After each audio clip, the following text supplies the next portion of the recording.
Hey everyone, welcome back to the channel. Today we're going to one of the most mysterious and terrifying places on Earth, Chernobyl and the abandoned city of Pripyat. And we will begin.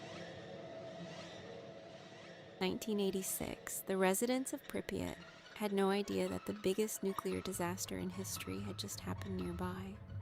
People were walking outside, children were playing in the streets, while radioactive dust was already covering the city.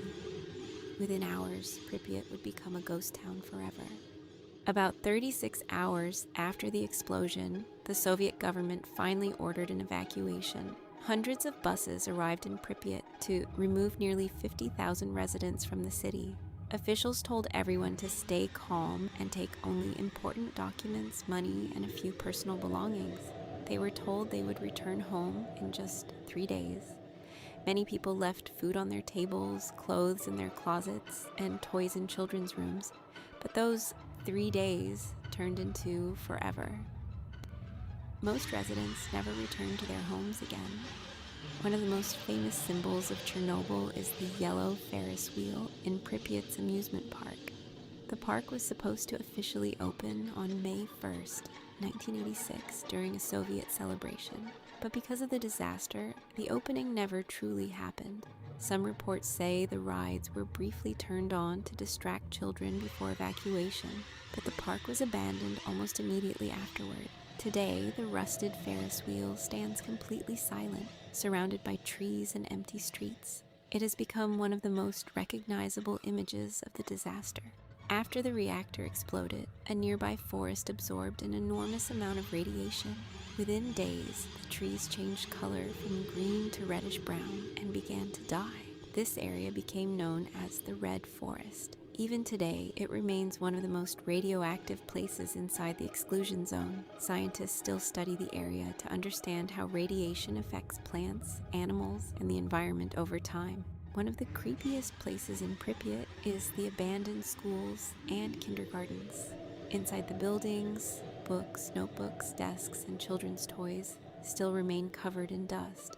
Thousands of Soviet gas masks can still be found scattered across classroom floors. Walking through these empty rooms feels like stepping back into 1986. Everything was left behind so quickly that it seems as if the students simply disappeared overnight.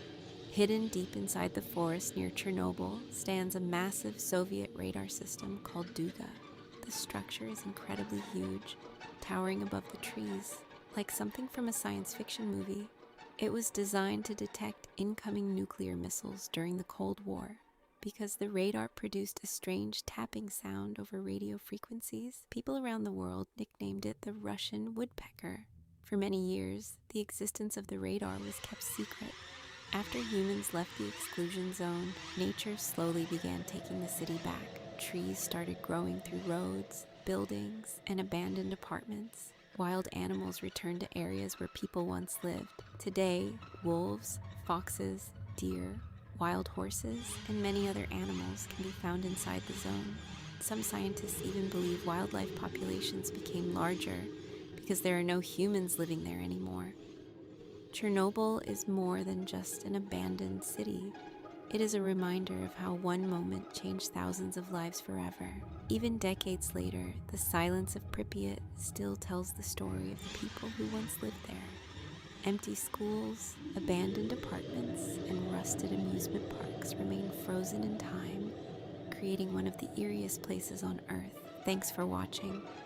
If you enjoyed this video, don't forget to subscribe and leave a like for more mysterious and abandoned places around the world.